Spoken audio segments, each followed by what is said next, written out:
अस्सलाम वालेकुम everyone, welcome to study vibes. Here I am Usma Mehreen with new video and with new thoughts. So guys, आज की जो हमारी वीडियो है उससे पहले मैं एक सवाल पूछना चाहूँ। केजीएफ आई होप क्या ऑलमोस्ट सबने ही देखी होगी, और उसके अंदर जो एल डोराडो सिटी थी वो भी सबको पता होगा। गोल्ड सिटी, जिसमें गोल्ड ही गोल्ड भरा हुआ था। सो गाइज, आप सबके माइंड में एक क्वेश्चन आया होगा, क्या ऐसी सिटी सच में दुनिया में है? मेरे माइंड में तो एक क्वेश्चन आया था, और आई थिंक हमें जो नेक्स्ट वीडियो सजेस्ट की गई है वो मेरे क्वेश्चन का आंसर है। मुझे जानना था कि सच में ऐसी कोई सिटी होती है, और होती है तो कहाँ है भाई साहब। लोग तो ढूंढ रहे होंगे ना, वैसे भी रिसर्च में लगे रहते हैं फॉरेनर्स वगैरह, ये सब इन सब चीज़ों में तो ज़्यादा, हिस्ट्री में तो ज़्यादा ही लगे रहते हैं। सो देखते हैं कुरान में इस चीज़ का जिक्र है या नहीं है। हमारी इस नेक्स्ट वीडियो के टाइटल ने मुझे थोड़ा कंफ्यूज कर दिया है। सो गाइज, वीडियो का जो टाइटल है वो कुछ इस तरह है, the lost city of gold, L Dorado. Does Quran talks about L Dorado, lost city of Z? ये तो मुझे भी जानना है कि क्या कुरान ने इस चीज़ का जिक्र करा है। वैसे देखते हैं, हमने तो अभी तक कुरान मीनिंग से पढ़ा नहीं है, जितनी चीज़ें पढ़ी हैं उसमें तो नहीं था। So let's watch our video सोने का शहर। देखते हैं हमारी इस वीडियो के अंदर क्या है। Let's watch first. डोराडो।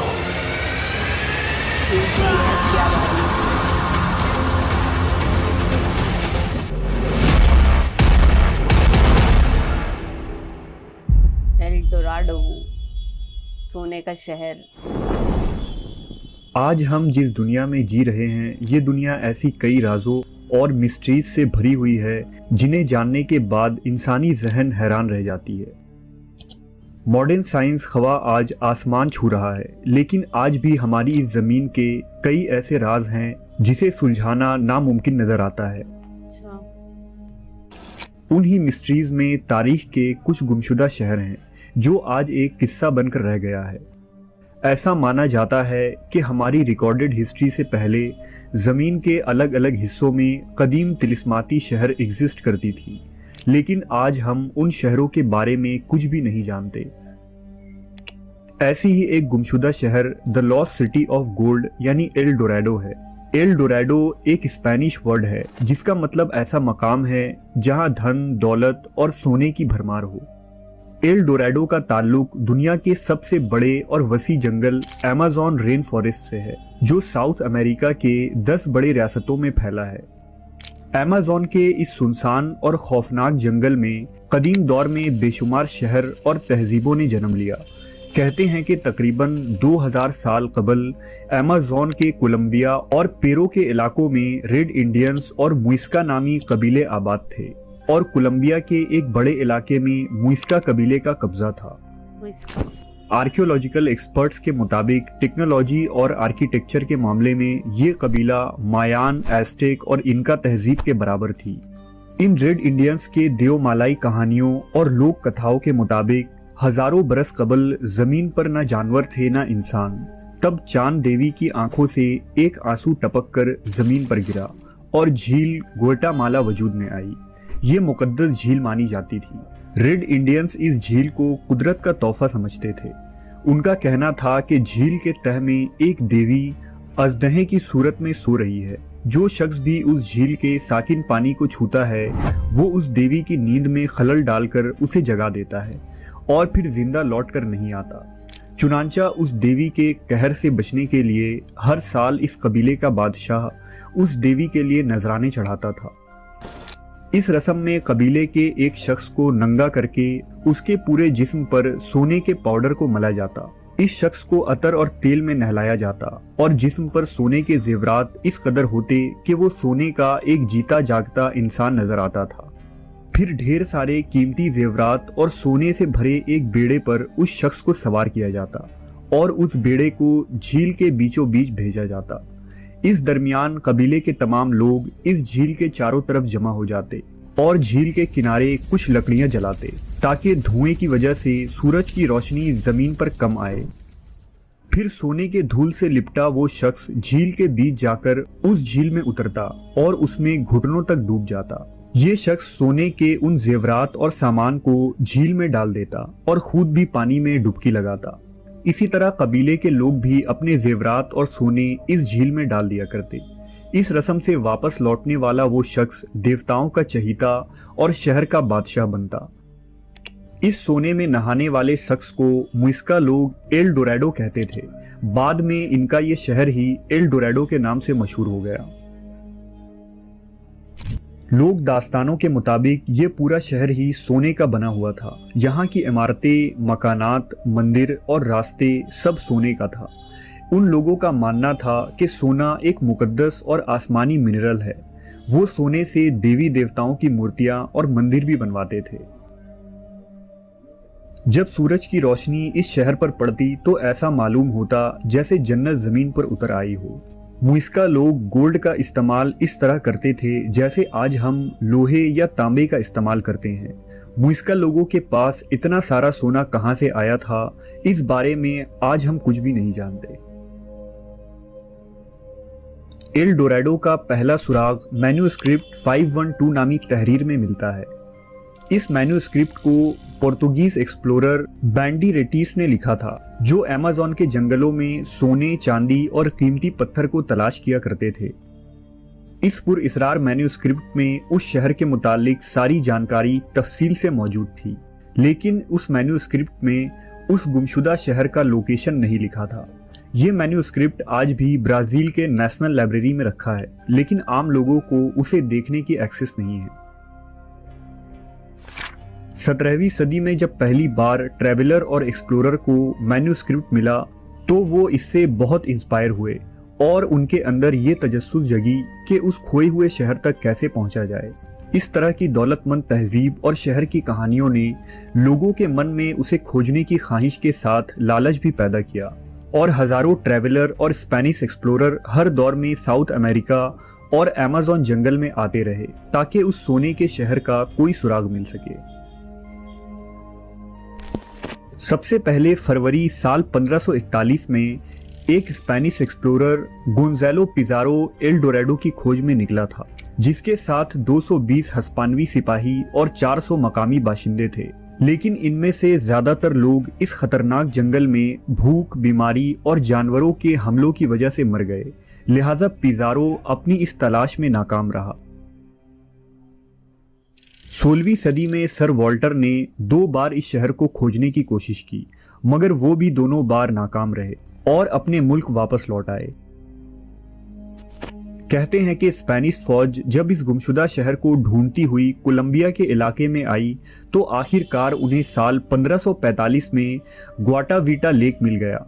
उन्होंने इस झील के तमाम पानी को अंदरूनी रास्ते के जरिए बाहर निकाला और 3 महीने की कड़ी मेहनत के बाद झील के तह में इतना सोना मिला जिसकी कीमत उस वक्त 80 लाख रुपए थी। ये इस बात का सबसे बड़ा सबूत था कि न सिर्फ एल डोराडो की कहानियां सच्ची थीं, बल्कि सोने की खोज ने इस बात को साफ कर दिया कि अगर उन लोगों ने इतना सोना यूं ही बेकार समझकर झील में फेंक दिया था तो असलियत में उनके पास कितना ज्यादा सोना होगा। 19वीं सदी के दौरान एक ब्रिटिश आर्कियोलॉजिस्ट पर्सी फॉसेट ने अमेज़न जंगल में सोने के शहर को तलाश करने का काम शुरू किया, जिसकी कहानी बहुत ही अजीबोगरीब है।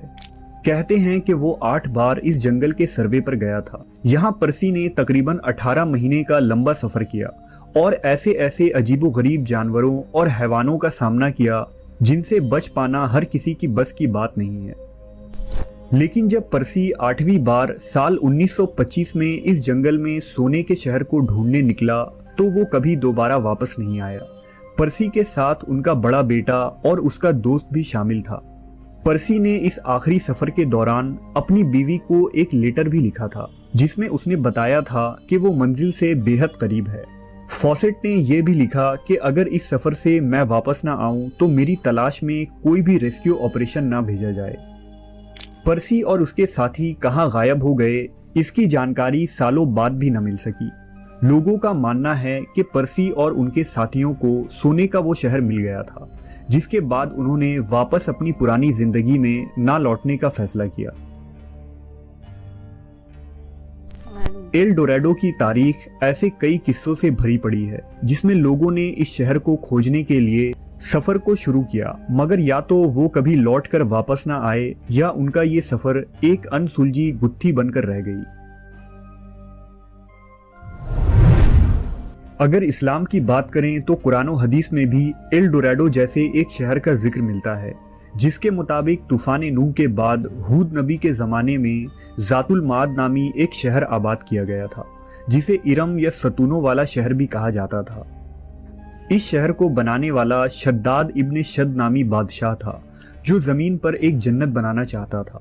लिहाजा उसने लाखों मजदूरों और बेशुमार कारीगरों के जरिया ये शहर बनवाया, जिसमें सोने चांदी के मकानात, याकूत और जवाहिरात के सुतून और इमारतें बनाई गई।